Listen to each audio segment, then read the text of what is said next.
What's good, YouTube? It's me, your boy Squiddy, back in another Squiddio. So we just had the UDS happen. This is one of the first premier events ever since Phantom Nightmare dropped, and Snake Eyes and Fire Kings were all over the place. Yeah, people expected this deck to be good, but apparently this is a new tier 0 format thanks to, 13 out of 16 players actually playing some variant of Snake Eyes, whether that be the pure build or the Fire King. Now, in the UDS, this was streamed, so we were privileged to see a lot of cool stuff. Without further ado, let's dive in and talk about what we saw. At the top of the list is Parallel Exceed. This was played by Xu in his pure Snake Eye build. This card is really special for those of you guys that don't know. If you actually link summon, you can special summon this card from your hand to a link pointing spot that your link monster points to, and then when this card is special summoned by its own effect, you can actually special summon another Parallel Exceed directly from your deck. They both become level 4, which means you can then overlay instantly for something like an Infernal Flame Banshee, who's a newer card from AGAVE that allows you to detach a material and then take a power monster from your deck and either add it to your hand or send it to the graveyard, so you have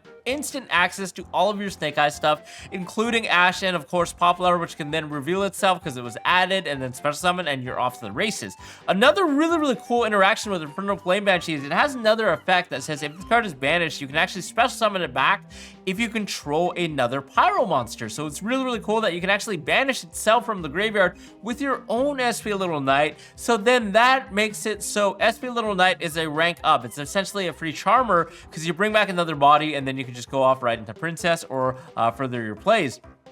Now this is especially interesting for me because I realize that you can also play other rank forwards if you actually have the space. You probably don't have the space in pure Snake Eyes because the extra is so tight, but it does open options. You can potentially slam an Abyss Dweller under the table, or something like a Baguska, for example, when you get de-shifted. So this against Flounderies or Branded, it's very hard for that deck to out it without playing non-engine cards. So just little options that you can potentially side deck if you consider it. Now the extra deck again is really tight, so I don't think you have the space, but it's kind of neat how none of the Snake Eyes really lock you into anything. So the Parallel Exceed really comes in clutch there.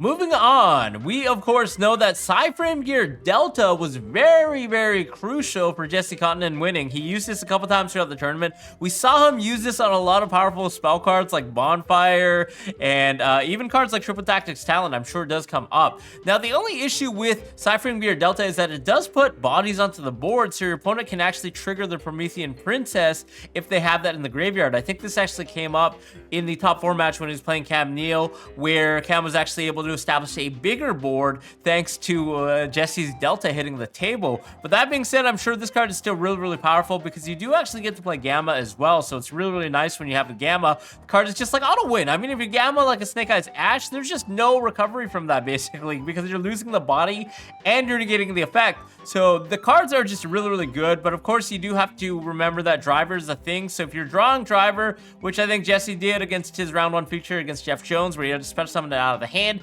it's just an instant neg 1 and never feels too good. So it's kind of up to you guys if you decide that Delta is actually worth it. But again, there are a lot of powerful spell cards that are extenders and starters right now, so it does kind of provide that option to stop those cards from resolving. Really quickly, if you guys aren't already subscribed to the channel, definitely consider hitting that subscribe button at the bottom. It'll go a long way to support the channel.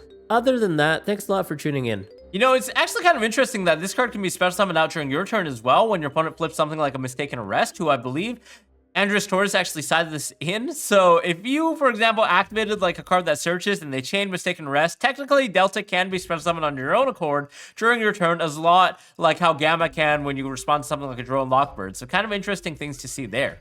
Next is actually another card, spell card, Foolish Return. We saw Juan actually use this card to destroy Andres Torres in the top 4 match, propelling him to the finals. This card was detrimental to the actual puppet locks because you can actually chain this to the puppet, the gimmick puppet, of course, in the graveyard when they try to resurrect that and lock you out. So just stopping the gimmick puppet of Nightmare from resolving completely is just insanely good. I mean, this card has always been really nice. The fact that it's actually not a monster effect means that it cannot be interacted with something like a Mercurier, which a lot of the branded builds do play to stop powerful cards like DD Crow and Ghost Spell. Now, Mercurier does not interact with the spell cards, so Foolish Return actually just does so much more. It's a type of board breaker spell that you just draw on your turn, activate it, and then spin something back. Of course, you can also use it against things like the Promethean Princess in the mirror match. And of course, it also stops the Garunics or like cards that they're trying to resurrect off of Arvada or KIRIN. Just really, really nice card that I think we'll see a lot more play now that people are realizing, hey, you know, board breakers actually come in handy against a lot of the metagame right now. We're playing hand traps, but we can also play some board breakers in our side deck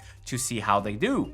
Another board breaker that he was actually playing was Forbidden Chalice. Yeah, I was a little surprised on this one, but he did use it a couple times in stream. They were not super high impact chalices by any means. They were just 1-for-1, you know, against something like an Arvada or like a Garunix. But it's kind of interesting how he chose to actually play Forbidden Chalice over Infinite Impermanence, which I thought was just nuts. Like, Infinite Impermanence, personally, I feel like it's a lot better, but I guess Chalice, you can wait to use it until the last possible moment, so you're not actually forced to use it against your opponent when you have a blank board. A lot of times, better players might actually be holding their Flamberg before they're special summoning out the IP Masquerena if they choose to go that route. So if you have Chalice, this is a lot better. You can commit to the board and then Chalice them when they actually use the Flamberg, whereas Imperm has to be used preemptively, so there's no way you can use it on the Flamberg. They just chain it to bring back the IP, right? So that's kind of like a key difference there. And I guess stopping Appaloosa was like a high priority as well, so Chalice allows you to do that. Kind of really cool option how Chalice is coming back after a couple of years. This is a card that's ebbs and flows out of the metagame as you know, the metagame progresses. The next card was kind of disgusting to me, but it seems that 3 of the top 4 players, actually all of the Snake Eyes players, played this card in their side deck, and that was Ghost Sister and Spooky Dogwood.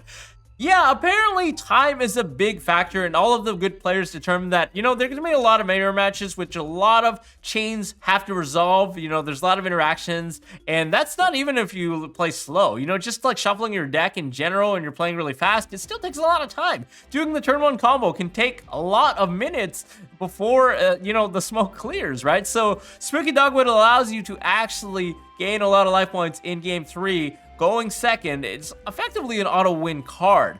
Now, the one thing that people were actually playing as well was other time cards. Yeah, Cam Neill actually cited 3 possible different ways to time card interaction with your opponent, actually composing of a total of 6 cards for the actual time engine that he cited, including Fire King Avatar KIRIN, which dumps Volcanic Scattershot to burn your opponent for 500, and on top of that, he also played AGAVE Dragon, which I believe the other players played as well. This card allows you to actually inflict damage to your opponent equal to the amount of dragons in your graveyard when he's Link Summoned. He's a generic Link 4, and there happens to be 1 dragon in the actual deck itself, Snake Eyes Flamberg Dragon, so we're actually doing like a little lucky punch for only 100 damage, but guys, 100 damage differential when you're in time still means that you're higher life points than your opponent, so you win. Now, the other thing that I realized about Dogwood is that it's actually a countermeasure to these cards on top of being a time card itself, because when your opponent's going first and there's no time left, they're trying to burn you with these other cards, so you can just chain Dogwood to prevent them from getting that far, right? So it's kind of interesting.